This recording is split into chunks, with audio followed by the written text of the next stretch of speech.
Chers membres d'Église et chers amis, bonjour.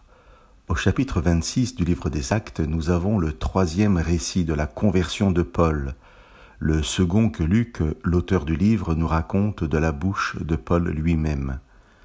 Ce témoignage est adressé au roi Agrippa et sûrement à sa sœur Bérénice, les deux étant venus à Césarée voir le gouverneur Festus, successeur de Félix. Je vous lis les versets 12 à 14 de ce chapitre 26.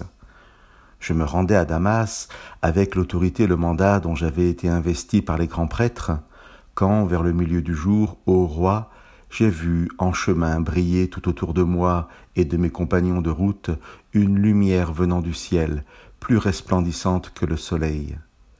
Nous sommes tous tombés à terre et j'ai entendu une voix qui me disait en langue hébraïque, « Saoul, Saoul, pourquoi me persécutes-tu ? Il est dur pour toi de regimber contre l'aiguillon ?» J'aimerais aujourd'hui m'intéresser à ce qui peut sembler à la lecture à de simples détails. Deux précisions de Paul qui pourtant, bien que secondaires en apparence, ont toute leur importance. Tout d'abord, Paul précise que la rencontre avec Jésus a lieu vers midi, au milieu du jour, là où le soleil est à son zénith, le plus brillant. Or, la lumière qui accompagne Jésus est plus brillante que le soleil. Le Créateur des mondes est plus brillant que la plus lumineuse de ses créations. Ensuite, Jésus va parler à Paul en langue araméenne, ni en grec, ni en latin, mais dans la langue de son enfance.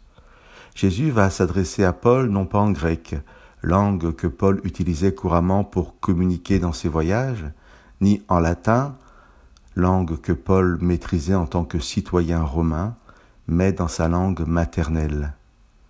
Deux détails donc qui semblent aussi antinomiques. Le premier montre la toute-puissance du Créateur, plus brillant que le soleil à son zénith. Le second, la douceur du Dieu qui nous parle comme un parent attentionné. Chers amis, j'aimerais aujourd'hui que nous nous laissions toucher par ces quelques réflexions, car tel est le Dieu qui se révèle dans nos vies. Jésus, comme pour Saul, Paul, pourra nous poser la même question que je vous relis dans la traduction en français courant. Pourquoi me persécutes-tu ? C'est en vain que tu résistes, comme l'animal qui rue contre le bâton de son maître. Dieu fera par sa toute-puissance interrompre subitement nos chemins si telle est sa volonté et si nous nous égarons. Mais il le fera de manière à ce que nos cœurs soient sensibles et touchés par sa révélation. Dieu manifestera à la fois sa grandeur et touchera notre intimité pour nous assurer à la fois de son pouvoir et de son amour. Que Dieu vous bénisse.